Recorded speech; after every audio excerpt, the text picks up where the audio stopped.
अनिकेत, आदित्य, पूनम, रोशन, आयुषी, सुहानी, प्रियंका, सभी का स्वागत है दोस्तों। जल्दी से आएंगे।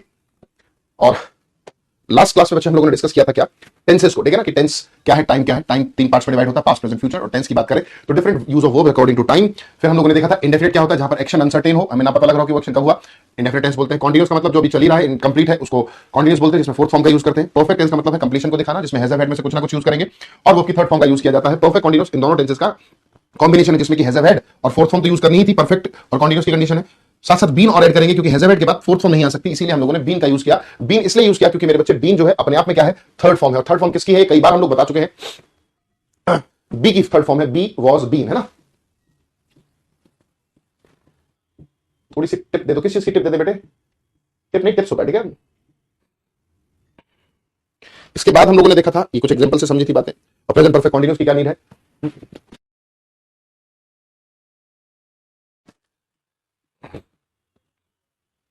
इसके बाद हम लोगों ने देखा था प्रेजेंट की फॉर्म्स, पास्ट की फॉर्म और फ्यूचर की फॉर्म देखकर समझ में आ जाता है। पास्ट में अगर कोई सेंटेंस है तो it will remain in past, present में है तो प्रेजेंट के बाद वो पास्ट में भी हो सकता है, प्रेजेंट में भी हो सकता है, फ्यूचर में भी हो सकता है, और फ्यूचर में है तो वो प्रेजेंट में रहेगा अगला। फिर हमने देखा था कुछ एग्जांपल्स, ठीक है। आशा करता हूं यहां तक बात समझ में आ गई होगी। फटाफट से बताएंगे कोई डाउट यहां तक किसी भी बच्चे को, फिर आगे बढ़ते हैं हम लोग।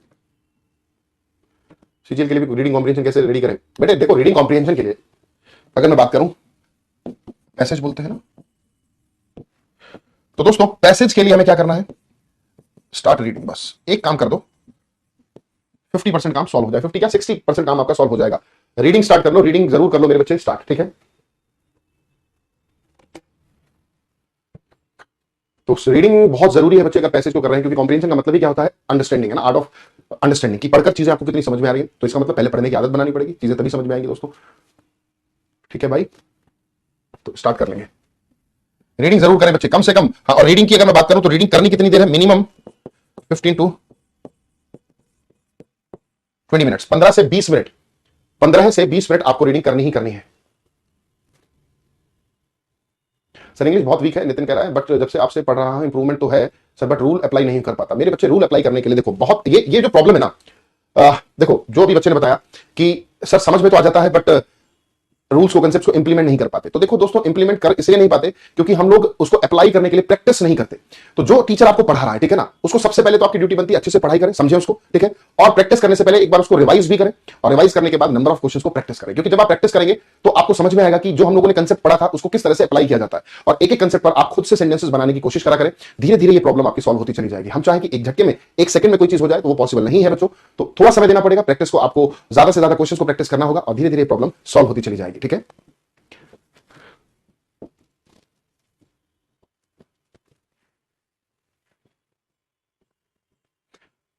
She hung her portrait in the mall, ठीक है, in the main hall, sorry. इस सेंटेंस में हंग ना हो तो कैसे पता चलेगा कि कौन सा टेंस है, वही मैं बता रहा हूं बच्चे, अभी उसी पर बात करेंगे। एक बच्चे ने कहा कि एक सेंटेंस में अगर वर्ब ही ना हो तो कैसे पता लगेगा टेंस। मेरे बच्चे अगर वर्ब नहीं है तो टेंस कभी नहीं बता पाओगे। सेंटेंस में टेंस बताने के लिए आपको वर्ब पर ही टारगेट करना होगा हर्षिता जी, इसी पर हम लोग अभी बातें आपसे करने वाले हैं। आज की क्लास मैंने कहा था कल वाले से भी थोड़ी सी इंपॉर्टेंट रहेगी, क्योंकि कुछ और बेसिक छोटी छोटी मगर मोटी बातें आज हम लोग इसमें सीखने वाले हैं, ठीक है। आइए पहले इसका खात्मा कर दें। तो भैया ये आपको जरूर करना है 15 से 20 मिनट। अब देखिए दोस्तों, जैसा कि हर्षिता जी ने एक क्वेश्चन उठाया कि कैसे पता लगेगा कि कौन सा टेंस है, दोस्तों उसी के लिए मैं बता रहा हूं। जब आप टेंस कर रहे हो, ठीक है, तो हमारे लिए दो चीजें बहुत बेहद इंपॉर्टेंट हो जाया करती हैं, ठीक है, कि देखकर हमें समझ में आ रहा है या नहीं आ रहा। ये देखने के बाद हम पहचान पा रहे हैं या नहीं पहचान पा रहे। अगर ये जो सेंटेंस आपके सामने लिखा, इसको देखकर मैं आपसे पूछूं कि कौन सा टेंस है, तो हमें कैसे पता लगता है कि वो कौन सा टेंस है। इसके लिए दो चीजें मेरे बच्चों आपके लिए बहुत ज्यादा जरूरी हो जाया करते हैं, ठीक है। दो चीजें मेरे बच्चों बहुत ज्यादा जरूरी हो जाती हैं, ठीक है। वो क्या जरूरी हो जाती हैं, आइए जी। हर्षिता कह रही है हंग फिलअप में था, कोई बात नहीं बच्चे, फिलअप में था तो कैसे करना वही मैं बता रहा हूं आपको, ठीक है। तो टेंसेस के लिए अभी हम टेंस शुरू नहीं कर रहे हैं, फिर उसके लिए एक और बेसिक बात बता रहा हूं, तो इस तरह की चीजें आपके माइंड में कभी नहीं आएंगी कि कैसे पता करें, है ना। दो चीजें बहुत इंपॉर्टेंट होती हैं, एक तो हेल्पिंग वर्ब्स। आपको हर सेंटेंस का हेल्पिंग वर्ब जरूर पता होना चाहिए ना, कि कौन सा सेंटेंस यूज किया है, जो सेंटेंस आपको दिया गया है ना उसमें कौन सी हेल्पिंग वर्ब है, ये आपको तुरंत पता होनी चाहिए, ठीक है। दूसरा, जो सेंटेंस आपके सामने दिया गया है उसका स्ट्रक्चर क्या है या फिर फॉर्मेशन क्या है, ठीक है।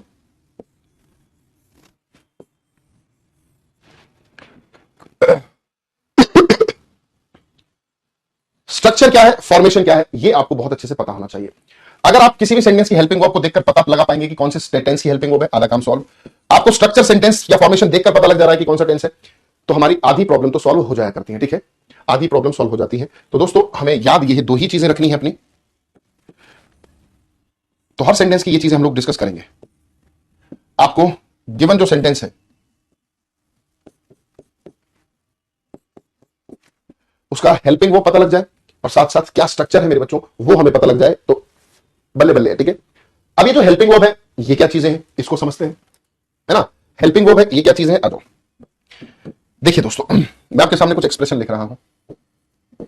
Is, am, are, was, were, do, does, did, has, have और हैड।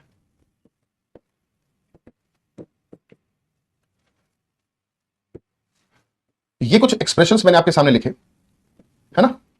अब इन एक्सप्रेशंस की अगर मैं बात करूं तो दोस्तों दोनों तरह से इसका यूज हम लोग सेंटेंसेस में करते हैं। ठीक है, अब देखो मोनिका जी कह रही है वाज वर हेल्पिंग वर्ब। हाँ बिल्कुल आपने सही कहा मेरे बच्चे, बट इसके दूसरे दायरे को भी हमें समझना होगा, है ना। दूसरे पहलू को भी जानना जरूरी है क्योंकि एक ही पहलू को जानकर हम लोग फंस जाते हैं। ठीक है, is, am, are, was, were, do, does, did, has, have, had, इन सभी शब्दों की बात करूं तो दोस्तों ये सेंटेंस में यकीनन हेल्पिंग वर्ब के तौर पर यूज किए जाते हैं, बट इन्हीं सभी शब्दों को हम लोग मेन वर्ब भी कंसीडर किया करते हैं। ठीक है, ये लिखे गए एक्सप्रेशन आपके लिए हेल्पिंग वर्ब भी है और यही लिखे गए एक्सप्रेशन दोस्तों आपके लिए मेन वर्ब भी है। तो ये हेल्पिंग वर्ब और मेन वर्ब दोनों तरह से काम किया करते हैं। अब बड़ी दुविधा है कि कैसे पता लगेगा जी ये हेल्पिंग वर्ब है या फिर मेन वर्ब है, और ये बात शायद मैं बता चुका हूं, डिस्कस कर चुका हूं, बट अगर किसी को नहीं भी ध्यान तो भी कोई दिक्कत नहीं है, आपको दोबारा मौका मिल रहा है इस चीज को समझने का। Is, am, are, was, were, has, have, do, does, did, इनकी बात करें तो ये हेल्पिंग वर्ब भी है बच्चे और ये मेन वर्ब भी है। ठीक है, अब कैसे पता लगता है ये हेल्पिंग वर्ब है या फिर कैसे पता लगेगा कि ये मेन वर्ब है दोस्तों, उसको समझते हैं ना।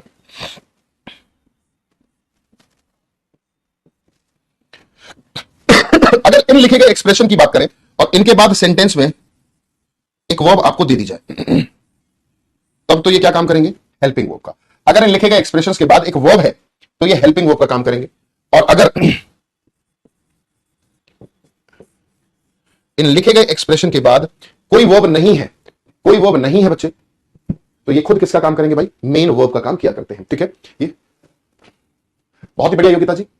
हाँ स्टार्टिंग की क्लास में सर आपने बताया था, चलो जी याद है तो बहुत बढ़िया, नहीं है तो कोई बात नहीं, रिकॉल हो जा रहा है। तो अगर इन लिखे गए एक्सप्रेशंस के बाद एक वर्ब का यूज कर दिया गया तो ये हेल्पिंग वर्ब है, इनके बाद कोई वर्ब नहीं मिली तो ये बच्चों मेन वर्ब है। ठीक है, आइए जी इसको समझ भी लेते हैं। जिनको नहीं याद उनके लिए मैं बता दे रहा हूं, फटाफट से 2-3 एग्जांपल ही लेंगे। Ram is a scholar, Ram is playing chess, I have a car, I have purchased a car। ठीक है, Rohit was said, Rohit was sleeping।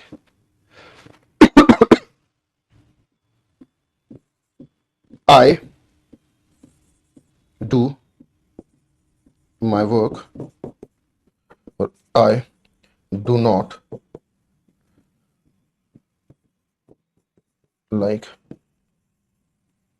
Mangoes. ठीक है, ये कुछ स्टेटमेंट्स लिख लिए, आइए जी जान लेते हैं। बिल्कुल आसान है समझ में, है ना। यहां पर आप देख रहे हैं इज का यूज किया गया। ठीक है, इज का यूज यहां पर भी किया गया, बट दोनों ही इज में एक डिफरेंस है। क्या इज के बाद, इस वाले इज के बाद कोई वर्ब आपको दिखाई दे रही है, आपको कि नहीं सर। अगर कोई वर्ब नहीं दिखाई दी तो दोस्तों ये काम करेगा किसके तौर पर, मेन वर्ब के तौर पर। ठीक है, आप इस इज के बाद देख रहे हो प्लेइंग, एक और वर्ब आ गई, तो ये तो क्या हो गया, हेल्पिंग वर्ब, और ये क्या हो गया दोस्तों, मेन वर्ब। ठीक है, इजी है क्योंकि इस इज के बाद एक वर्ब मिल गई आपको। हमने कहा हैव, क्या इस हैव के बाद कोई और वर्ब दिखाई दे रही है आपको, आपको कि नहीं सर, नहीं दिखाई दे रही, तो खुद किसका काम करेगा, मेन वर्ब का, है ना। I have purchased a car, आप देख रहे हो इस हैव के बाद परचेज्ड एक वर्ब मिली है, तब तो ये तो हेल्पिंग वर्ब हो जाएगी और ये क्या हो जाएगी भैया, मेन वर्ब। ठीक है, हैव हेल्पिंग वर्ब है और परचेज मेरे बच्चों यहां पर मेन वर्ब हो जाएगी।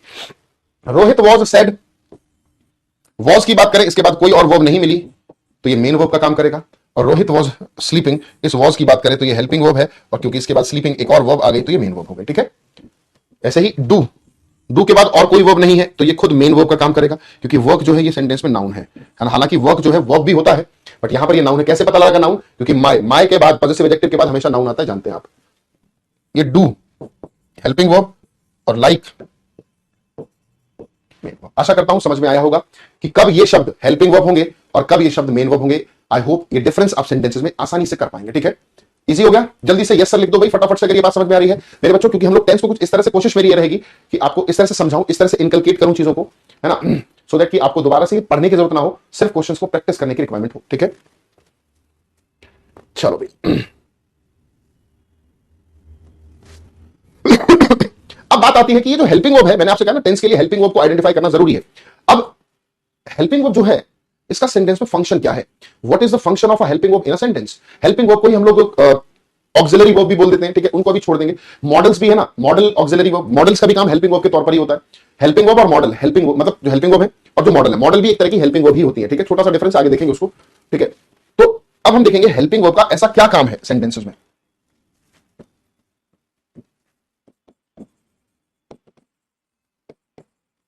हेल्पिंग वर्ब की क्या कंडीशन है ना, क्यों सेंटेंसेस में इसको यूज किया जाता है, क्या क्या फंक्शन है इसके हेल्पिंग वर्ब के, वो हम लोग जानते हैं। क्या कोई बता सकता है हेल्पिंग वर्ब का फंक्शन क्या है सेंटेंस में, किस लिए इसका यूज किया जाता है, और ऐसा क्या मदद करती है भाई हमारी? मदद करेगी तभी तो हेल्पिंग लिख दिया। वर्ब को हेल्प करने वाले एक्सप्रेशन को ही हेल्पिंग वर्ब बोलते हैं। तो ऐसी क्या मदद कर देती है भाई साहब ये, ऐसी क्या मदद करती है हम लोगों की ये, जो इसको हम लोगों ने नाम ही दे दिया हेल्पिंग वर्ब का? जल्दी से बताएंगे भाई साहब, इसी शुरू हो गया कैसे?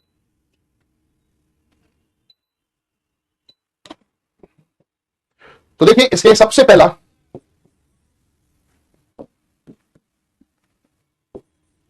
It helps to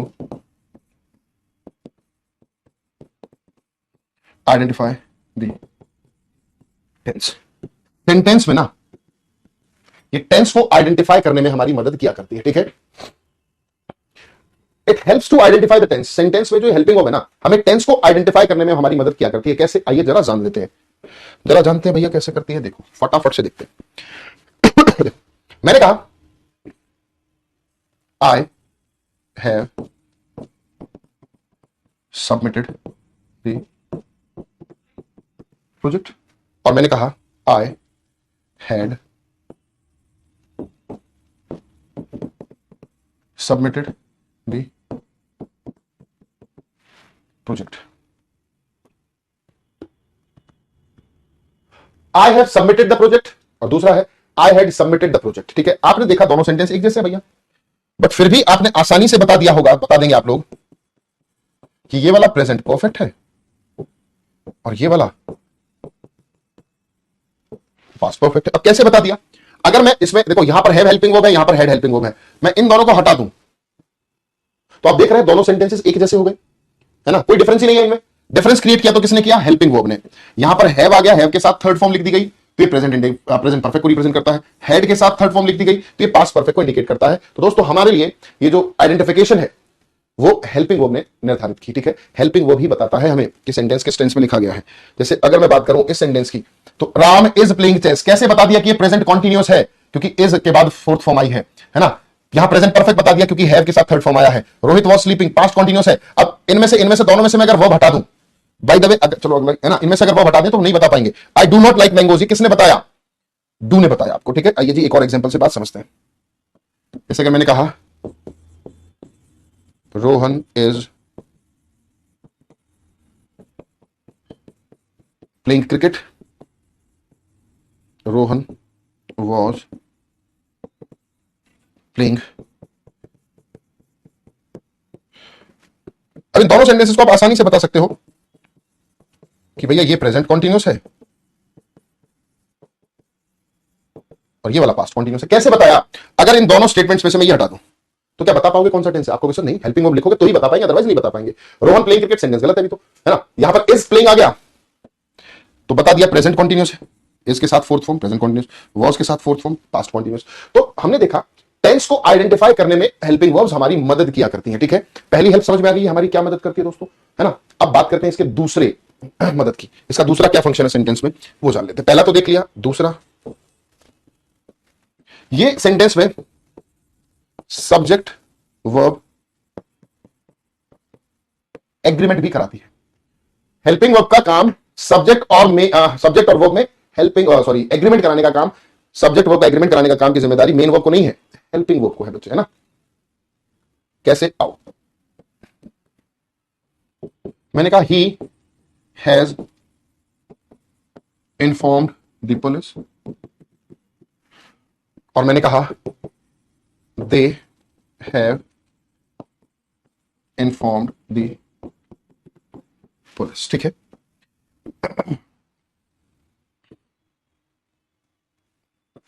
he has inform the police और they have informed the police. ठीक है, आप यहां पर देख पा रहे हैं, ऊपर मैंने जो लिखा है वो ही लिखा है ना। ऊपर जो लिखा वो क्या लिखा है दोस्तों? ही। और आप जानते हैं ही कैसा है? सिंगुलर। और नीचे मैंने लिखा है दे, दे क्या है? प्लूरल है। टेंस तो आपने आइडेंटिफाई कर दिया, हैज के बाद थर्ड फॉर्म, हैव के बाद थर्ड फॉर्म। दोनों ही स्टेटमेंट्स किससे बिलोंग करती हैं? प्रेजेंट परफेक्ट से बिलोंग करती है दोनों स्टेटमेंट्स। सॉरी, प्रेजेंट परफेक्ट से बिलोंग करती है। ठीक है, जानते हैं आप। दूसरा, अब दोनों ही सेंटेंस प्रेजेंट परफेक्ट के हैं, ठीक है, बट आप देख रहे हैं ये क्या है? हेल्पिंग वर्ब है और ये क्या है? Main verb. यहां पर ये हेल्पिंग वर्ब है, ये मेन वर्ब। आपने देखा सब्जेक्ट सिंगुलर है तो भी इन्फॉर्म्ड, मेन वर्ब ऐसी आई।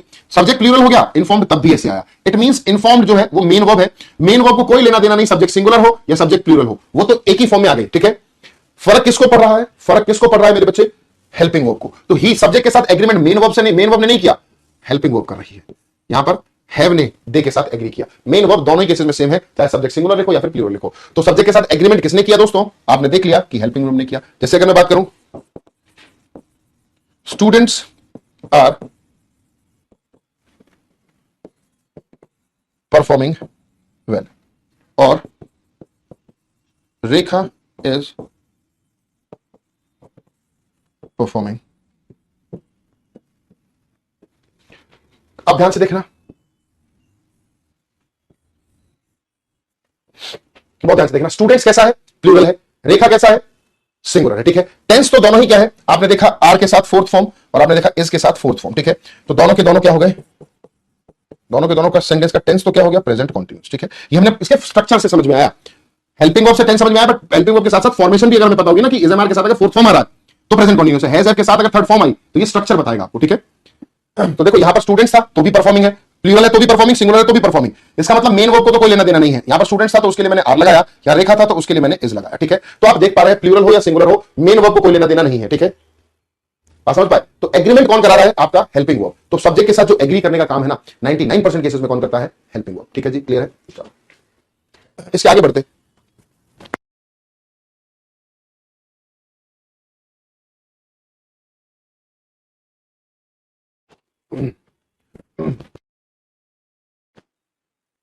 Thank you.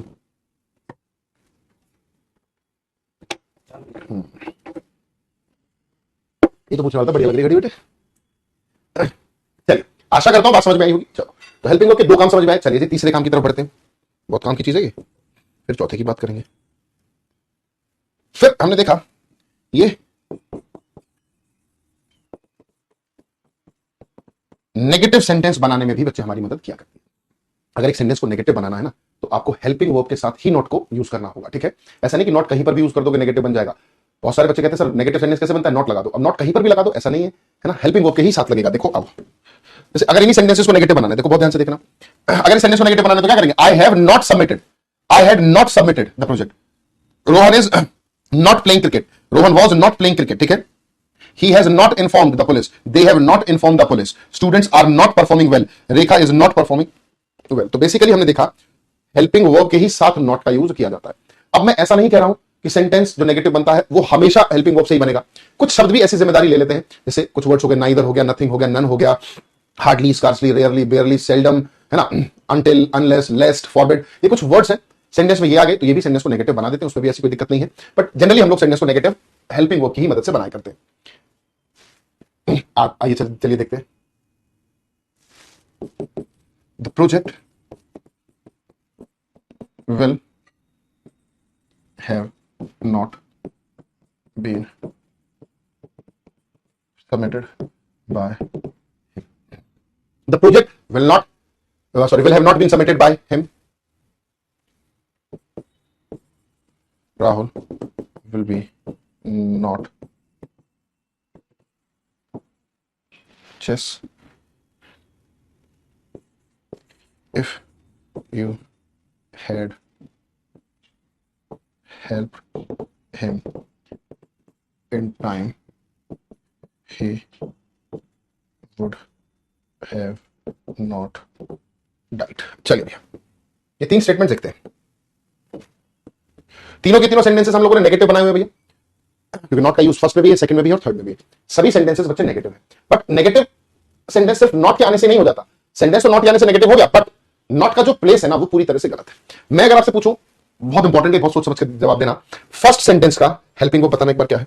एक बार जल्दी से कमेंट करो, 1 मिनट का समय आपके पास पूरा, जल्दी से बता दो।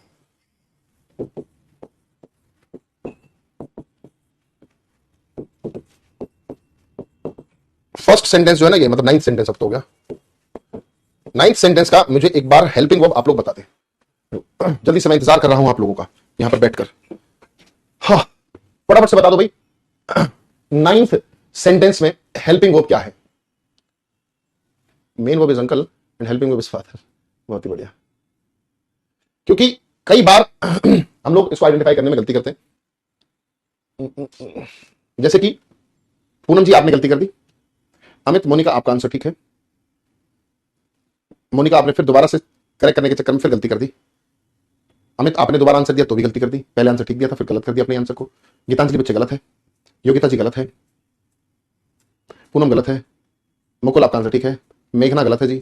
तो वही मैं इसीलिए समय मांग रहा हूं क्योंकि बच्चों को इसमें आइडेंटिफाई करने में दिक्कत रहती है। मुकुल बेटे गलत हो गया, पहले आंसर सही देते फिर दोबारा गलत कर देते भाई साहब। ये अच्छा, मुकुल 2 है भाई, 2 मुकुल है हमारे। चलो, अजय गलत कर दिया, फटाफट से देखो भाई।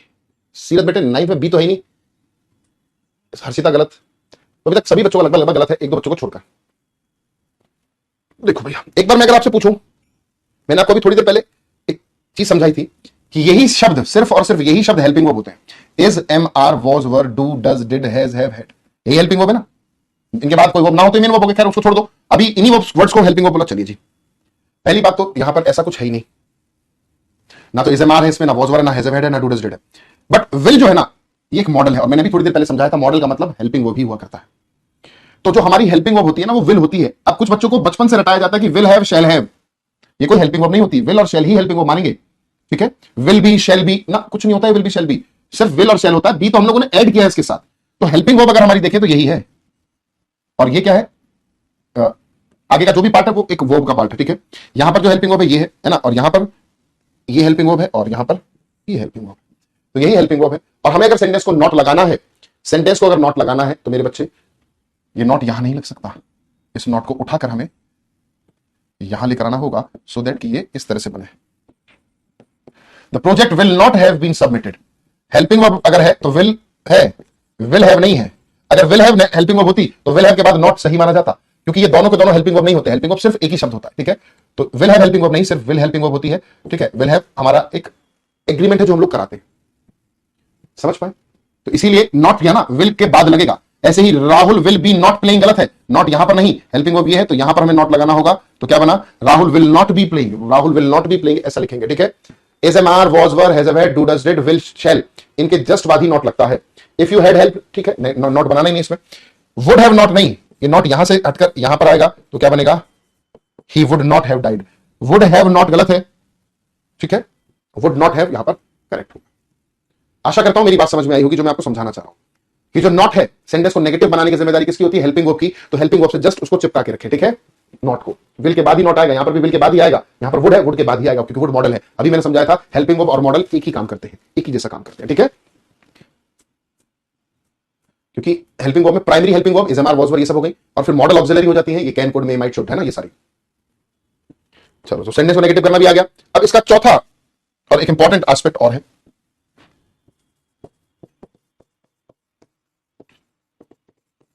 सेंटेंस को इंटेरोगेटिव बनाने में भी हमारी मदद कौन किया करता है बच्चों?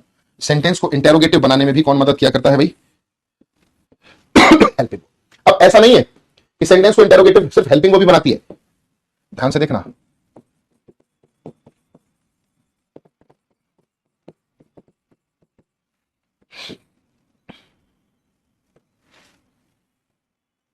सेंटेंस को इंटेरोगेटिव की अगर मैं बात करूं तो सेंटेंस को इंटेरोगेटिव मेरे भाई 3 तरह से बनाया जा सकता है।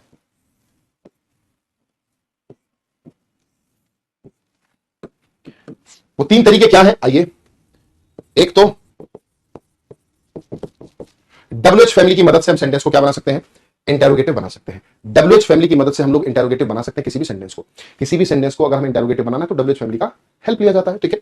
दूसरा तरीका है, WH फैमिली अगर ना हो तो कोई बात नहीं, हम लोग हेल्पिंग वर्ब की मदद से भी सेंटेंस को इंटेरोगेटिव बना सकते हैं। और तीसरा आता है मेरे भाई मॉडल। मॉडल भी हेल्पिंग वर्ब ही होती है, ठीक है। तो तीन अलग अलग तरह से एक सेंटेंस को क्या बनाने का काम किया जा सकता है बच्चे, हेल्पिंग वर्ब, ठीक है। तो WH family, helping verb and model. WH family word, helping verb और मॉडल, इन तीनों ही एक्सप्रेशन से किसी भी सेंटेंस को क्या बना सकते हैं हम लोग, इंटेरोगेटिव। अब माइंड में आ सकता है कि सर ये WH फैमिली क्या है ना, ये WH फैमिली वर्ड क्या है, इनको जान लेते हैं एक बार। WH फैमिली वर्ड होते हैं जो WH से शुरू होते हैं, जैसे वेयर,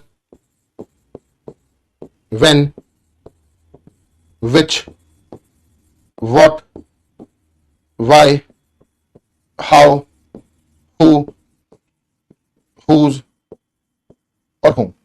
ये 9 वर्ड्स WH फैमिली से स्टार्ट होते हैं, ठीक है ना, मतलब WH फैमिली कहलाते हैं, क्योंकि WH से स्टार्ट है इसीलिए इनको WH फैमिली बोल दिया जाता है। तो जो WH से स्टार्ट होंगे WH फैमिली कहलाएंगे। तो देयर आर 9 वर्ड्स, ठीक है। हालांकि इनमें कुछ जोड़कर और एक्स्ट्रा बनाए जा सकते हैं, जैसे whoever, whomsoever, है ना, however, whatever, whichever, ठीक है, उनमें जोड़े जा सकते हैं, वो अलग है, बट बेसिक यही होते हैं। इनमें कुछ मॉडिफिकेशन करके एक्स्ट्रा बना लेते हैं, वो अलग चीज है। तो ये सारे के सारे हमारे क्या हैं, WH फैमिली वर्ड्स है, ठीक है। सर WH से तो वेसल, अरे भाई देखो, ऐसे तो व्हाइट भी होता है ना, ये सारे WH से स्टार्ट है। डब्ल्यू व्हाइट में WH है, वेसल में भी WH है, विस्पर में भी WH है, वाइल्ड में भी WH है, बट ये क्वेश्चन नहीं बना सकते, इसीलिए इनको WH फैमिली में नहीं रखा। हालांकि इसमें WH है सभी में, बट इसको WH फैमिली में नहीं रखा जा सकता क्योंकि इनसे क्वेश्चंस नहीं बनते। क्वेश्चन इन्हीं वर्ड से बनेंगे। सर हाउ, अरे हाउ में WH क्यों नहीं है, W और H है तो एक साथ नहीं है, W के जस्ट बाद H नहीं, बट WH तो है, ठीक है। ऐसे ही अगर मैं बात करूं, is, am, are, was, were, has, have, do, does, did, ये सारे के सारे ये हमारी क्या है, हेल्पिंग वर्ब से बच्चे। इनकी मदद से सेंटेंस को इंटरोगेटिव बनाया जाता है। और फिर हमारा आता है मॉडल, जैसे will, would, shall, should, can, could, may, might, ये सब इस तरह के ना। तो इन्हीं शब्दों से हम लोग सेंटेंस को इंटरोगेटिव बना लेते हैं, है ना। अब WH फैमिली से सेंटेंस इंटरोगेटिव कब बनेगा, WH फैमिली से सेंटेंस इंटरोगेटिव तब बनता है जब सब्जेक्ट से पहले हेल्पिंग वर्ब आ जाए और सब्जेक्ट के बाद मेन वर्ब आ जाए, तो ये इंटरोगेटिव बन गया, है ना।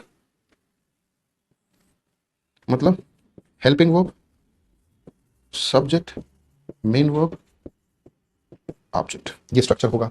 यहां पर model, subject, main verb, object, ये स्ट्रक्चर होगा, ठीक है। हेल्पिंग वर्ब से सेंटेंस इंटरोगेटिव कब बनता है, जब हेल्पिंग वर्ब शुरुआत में आ जाती है, ठीक है ना। जैसे मैंने कहा do you like mangoes, do you like mangoes, है ना। डू हमारी हेल्पिंग वर्ब होगी, यू सब्जेक्ट हो गया, लाइक मेन वर्ब हो गई, ऑब्जेक्ट हो गया, ठीक है। विल यू हेल्प मी, क्या आप मेरी मदद करोगे, ठीक है जी, इजी है।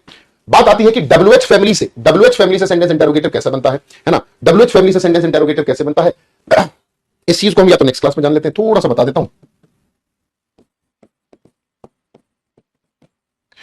ये जो WH फैमिली है ना, ये सेंटेंस में दो तरह से काम कर लेती है। ये सेंटेंस को, इससे सेंटेंस इंटरोगेटिव भी बन जाता है और सेंटेंस सिंपल भी बन जाता है, दोनों तरह से ये काम कर लेता है। ये दोनों तरह से काम कर लेता है। ये सेंटेंस को इंटरोगेटिव भी बना देता है और सेंटेंस को मेरे बच्चे सिंपल भी बना देता है। फटाफट से समझ ही लेते हैं। WH फैमिली से सेंटेंस इंटरोगेटिव तब बनेगा जब उसको कहां पर यूज किया जाए दोस्तों, शुरुआत में, सेंटेंस की शुरुआत में हम उसको यूज करेंगे तो ही वो इंटरोगेटिव सेंटेंस का निर्माण करता है, ठीक है। अगर शुरुआत में यूज किया तो इंटरोगेटिव, और सिंपल कब बन जाएगा इससे, जब ये सेंटेंस के मिडल में होगा, बीच में यूज किया जाएगा, ठीक है। आइए जी समझ लेते हैं एक सेंटेंस से। जैसे मैंने कहा where he has gone at this time, और दूसरा मैं कह रहा हूं where has he gone at this time. आप देख रहे हैं दोनों ही स्टेटमेंट्स में मैंने वेयर का यूज शुरुआत में किया। क्या ये दोनों सेंटेंस देखो, डब्ल्यू मैंने क्या कहा, डब्ल्यूएच फैमिली से इंटरोगेटिव सेंटेंस तब बनेगा जब वो शुरुआत में यूज कर लिया जाएगा। यहां पर भी शुरुआत में, यहां पर भी शुरुआत में है, ठीक है। बट सिर्फ इंटरोगेटिव ये वाला सेंटेंस है और ये वाला तो अभी ग्रामेटिकली गलत है। कैसे गलत है? सिर्फ शुरुआत में यूज कर लेना इंपॉर्टेंट नहीं है। डब्ल्यूएच फैमिली वर्ड शुरुआत में ही यूज कर लेना जरूरी नहीं है भैया। हमें क्या करना होगा, सबसे पहले डब्ल्यूएच वर्ड आएगा, फिर उसके बाद हेल्पिंग वर्ब, फिर सब्जेक्ट, फिर मेन वर्ब, और अगर ऑब्जेक्ट है तो ऑब्जेक्ट। ये वाला स्ट्रक्चर हमें फॉलो करना होगा अगर सेंटेंस को इंटरोगेटिव बनाना है तो। सिर्फ शुरुआत में यूज कर लेना जरूरी नहीं है। तो देखो डब्ल्यूएच फैमिली वर्ड आएगा, फिर हेल्पिंग वर्ब, फिर सब्जेक्ट, फिर मेन वर्ब।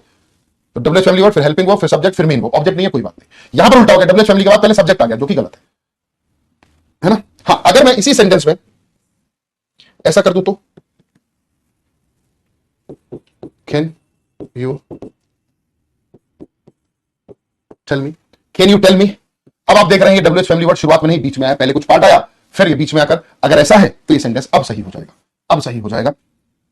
तो अगर ये मिडिल में आया, कहने का मतलब कोई सेंटेंस आया, फिर डब्ल्यूएच वर्ड आया, तो पहले फिर सब्जेक्ट आएगा, फिर वर्ब आएगी, हेल्प वर्ब का मतलब हेल्पिंग वर्ब, मेन वर्ब जो भी आना है, एंड देन ऑब्जेक्ट। ये एक दूसरा स्टेटमेंट है। जब सेंटेंस को सिंपल बनाना है तो इसका यूज हम लोग बीच में करेंगे, और इसका पूरा यूज आगे चलकर नरेशन में हम लोग देखेंगे भी। ये बहुत इंपॉर्टेंट बात है बच्चे। सोनम कह रहे सर मुझे नोट शो नहीं हो रहे। क्यों नहीं हो रहे बेटे? अमन की आंखों से देखो, बिल्कुल मिलेंगे, ठीक है ना। तो आज के लिए बच्चे इतना ही छोड़ रहे हैं। अगर इस पर कोई डाउट रहता है तो नेक्स्ट क्लास में यहीं से शुरुआत करेंगे हम लोग, बिल्कुल निश्चित रहना। डब्ल्यूएच फैमिली वर्ड से अगर सेंटेंस को इंटरोगेटिव बनाना है तो उसके जस्ट बाद पहले वर्ब चाहिए, फिर सब्जेक्ट चाहिए, ठीक है। और डब्ल्यूएच फैमिली वर्ड अगर बीच में आता है सेंटेंस के, शुरुआत में कुछ है फिर बीच में आ रहा है, तो फिर उसके बाद पहले सब्जेक्ट चाहिए, फिर वर्ब चाहिए, ठीक है। इजी है। आशा करता हूं मेरी बात आपको समझ में आई होगी भी। तो चलिए मुलाकात होगी नेक्स्ट क्लास में। और शायद कल क्लास, शायद क्या होता है कल क्लास नहीं होगी, बच्चे कल ऑफ रहेगा, क्योंकि दिल्ली पुलिस के जो सिलेक्टेड स्टूडेंट्स हैं उनका फेलिसिटेशन फंक्शन हम लोग ने किया है, तो उनको फैसिलिटेट करने के लिए उनको ना कल ऑफ रहेगा आपका क्लासेस। तो फिर मुलाकात हमारी शायद मंडे को ही हो, है ना। तो चलिए दोस्तों, फिलहाल आज के लिए इतना ही करते हैं। मुलाकात होगी नेक्स्ट क्लास में। Good bye, take care, love you all.